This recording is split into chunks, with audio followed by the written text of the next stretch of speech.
Survivor veterans, Tino here with an impressive sudden idea I had while playing State of Decay 2 a few weeks ago in the middle of the night, and when I was thinking about one huge and probably final thing for the game that most of us would enjoy. You know how Henry Goffin, one of the higher guys of Undead Labs, talked about 5 to 6 big things for State of Decay 2 in January the 11th? Like, there are 5 or 6 things that are going to happen this year that are going to blow your mind as players.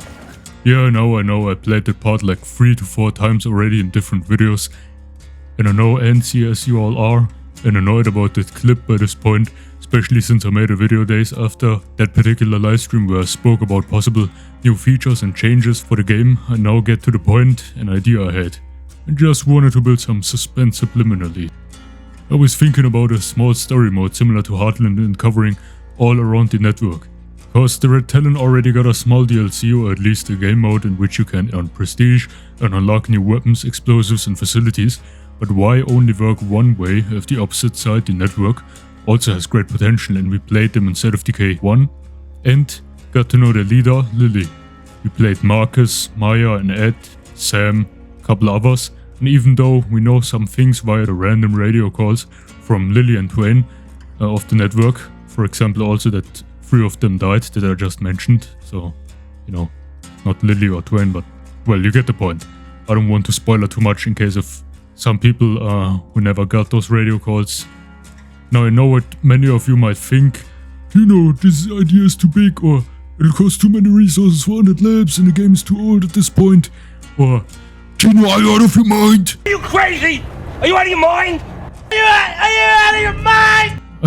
I can calm your horses by saying they don't have to implement a 4th new game mode or a huge DLC for that, but add recruitable network survivors into the game, just like with the Red Talon operators that you can call in via the radio at the price of 2,750 prestige. And to top it all off, you also add a side mission storyline of like 3 to 5 new missions, or maybe a couple more, but not too many of course, something like in between those numbers along the lines. So we would also cover up the problem with repetitiveness of all the old missions we all went through an up-teen amount of times at this point. So you caught 2 stones with 1 bird, easy. My final and best idea here was that I haven't seen on the wish list. I'm sorry if someone already had this idea many months or years ago. I just had it 2 weeks ago, so I don't own the patent I think it's pronounced. How's it pronounced? No, I think it was right, patent. For that. So sorry if it wasn't my original idea, but sorry I had to flex with that because I was so dang proud of myself that I came to that conclusion a couple of weeks ago. Which is add the unique skill specializations from Heartland onto the network survivors. And it doesn't even need extra work because they're already in the game, they're on Heartland survivors.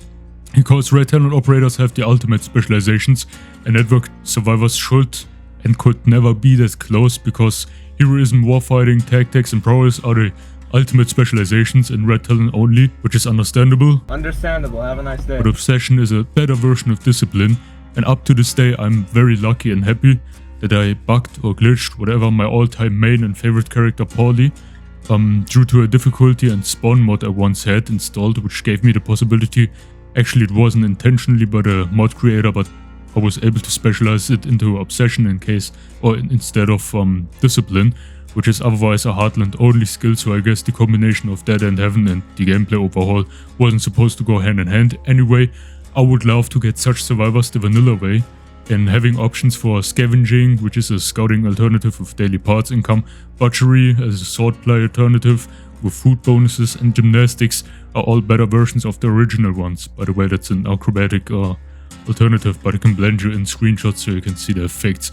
And since they're already in the game, like I said before, it wouldn't be too hard to implement them, or at least it's what I assume. Maybe I'm wrong, because I'm not a game developer unfortunately, or actually I don't want to be a game developer because it's pretty stressful, but that should be an extra option along with the regular specializations, except the versions these one replace, so no scouting, discipline, swordplay or acrobatics for network survivors as an option.